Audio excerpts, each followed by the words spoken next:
നല്ലൊരു ചിത്രമായിട്ട് പോലും വേണ്ട റെക്കഗ്നൈസേഷൻ കിട്ടാണ്ട് മറ്റുള്ള ക്രിസ്മസ് റിലീസ് സിനിമകളുടെ ക്ലാസ്സിൽ ഒതുങ്ങിപ്പോയ പോലെയാട്ടോ എനിക്ക് പേഴ്സണലി ഫീൽ ചെയ്തത്.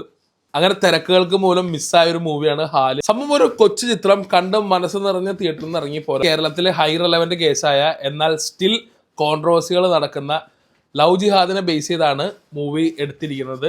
Which director Veera has maintain the track very well. അത്യാവശ്യം നല്ല റിസ്ക് എലമെന്റ്സ് ഉള്ളൊരു പ്ലോട്ടാണ്, അതിനെ നന്നായിട്ട് തന്നെ എടുത്തിട്ടുണ്ട്. ഈ മൂവിയുടെ ഏറ്റവും വലിയ ഹൈലൈറ്റ് ആണ് മൊത്തം 7 സോങ് ആണുള്ളത്. കുറെ നാളുകൾക്ക് ശേഷമാണ് മോളിവുഡിൽ ഇത്രയും ഒരു കളർഫുൾ തീമിൽ ഈവൻ സൈനികത്തിന്റെ കോസ്റ്റ്യൂം പോലും ഓരോ സീനിലും ഓരോ സോങ്ങിലും ഞാൻ ആ കോസ്റ്റ്യൂംസ് ആണ് മെയിൻലി നോക്കിയത്. ഭയങ്കര കളർഫുള്ള്, ഭയങ്കര എലഗന്റ്, ഭയങ്കര ചാർവിങ് ആയിട്ടാണ് എനിക്ക് ഫീൽ ചെയ്തത്. ഈ മൂവിയിൽ പാട്ടുകൾ വലിയൊരു റോള് തന്നെ പ്ലേ ചെയ്യുന്നുണ്ട്. 1-2 പാട്ട് എനിക്ക് അത്ര വർക്കായില്ല, ബാക്കി ഒരു ഓൾമോസ്റ്റ് ഒരു 4 സോങ്ങോളം എനിക്ക് ഭയങ്കരമായിട്ട് ഇഷ്ടപ്പെട്ടു. ഇതിലെ നായിക സാക്ഷി വിദ്യയ്ക്ക് എവിടേക്കോ തട്ടത്തെയും പറയത്തില്ല ഇഷാ തൽവാറിന്റെ ഒരു മാനറിസം ഒക്കെ എനിക്ക് ഫീൽ ചെയ്തു. അപ്പോൾ ഈ ക്രിസ്മസിന് ഞാൻ ഹൈലി റെക്കമെൻഡ് ചെയ്തൊരു മൂവിയാണ് സർവ്വമായും. അതുപോലെ തന്നെ കണ്ടിരിക്കാൻ പറ്റുന്ന ഒരു മൂവി തന്നെയാണ് ഹാല്. ഇതെൻ്റെ പേഴ്സണൽ റിവ്യൂ ആണ്. നിങ്ങളും തിയേറ്ററിൽ പോയി കണ്ടിട്ട് നിങ്ങളുടെ അഭിപ്രായങ്ങൾ എന്തായാലും പറയുക.